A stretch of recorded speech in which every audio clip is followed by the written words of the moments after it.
In April 2012, the then Defense Minister, A.K. Anthony, informed the Parliament that, between 1971 to 2012, out of 872 aircraft, 482 MiGs had crashed, 171 pilots lost their lives, and 40 civilians had died.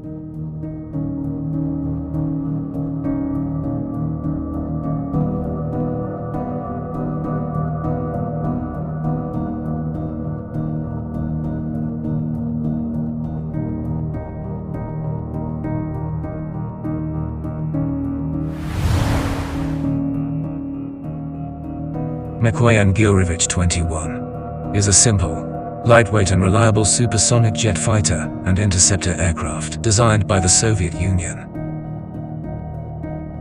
It's nicknamed as balalaika because its plan form resembles the stringed musical instrument of the same name.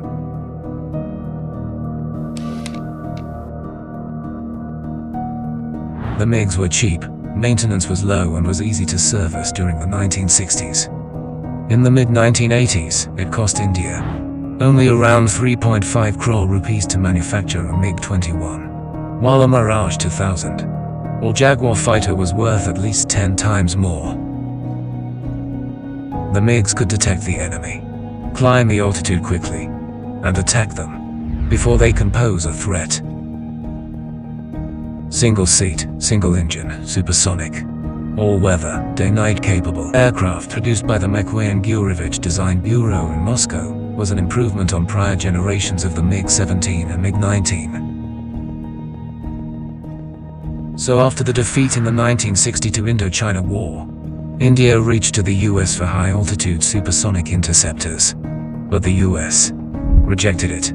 You see, the US in the 1960s had close ties with Pakistan and didn't want to disappoint them. India thus began looking to counter the starfighters acquired by Pakistan from the US. The Soviets' attractive MiG-21 offer, along with licensed production, fit the bill for a cash-strapped India.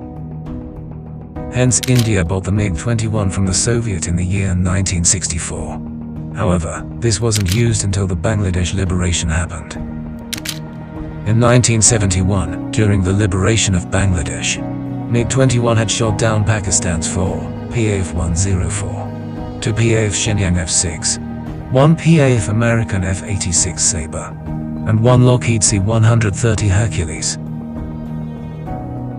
Today, Russia has produced 11,000 MiG-21. India has produced another 657, under a licensing agreement. And China has reverse-engineered the planes and built another 2,400 copies as the Chengdu J-7 F-7.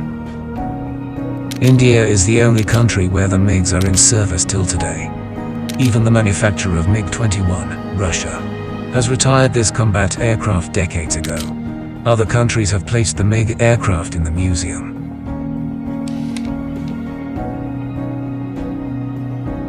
The MiG-21 has had a long production run from 1959 to 1985, and has undergone updates and modifications in many countries including India. After 1990s, the crashes of MiG-21 gradually increased. The indication was clear. The golden days of MiG-21 were coming to an end. The news of the MiG-21 crashes became so common that Bollywood even made a movie to address this issue. The 2006 Amir Khan blockbuster, Rang De Basanthi, revolves around an IAF pilot losing his life in a MiG-21 crash.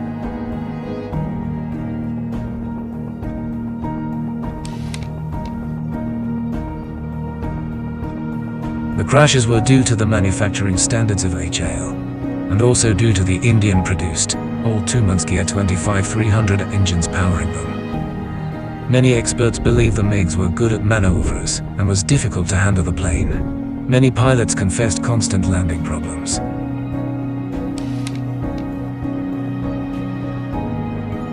MiG-21 had to be taken off service long ago. Due to the political setup and flaws in the government, MiG-21 continued its service for more than 50 years. Light Combat Aircraft, Tejas, Initially sanctioned in 1983 to replace Russian MiG-21, took its first flight under Atal Bihari Vajpayee term. And after multiple clearances, it got licensed under the Narendra Modi government.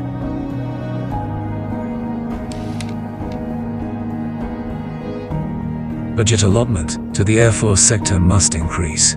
Focus research on an indigenous aircraft under constant high authority supervision. Procurement of cheap and reliable jets for future situations. India, to be confident in risky situations, needs to produce at least 500 to 600 Tejas. The Swedish single-engine Saab JAS-39 Gripen, which is cheaper than the Rafale, can be a good addition to the IAF.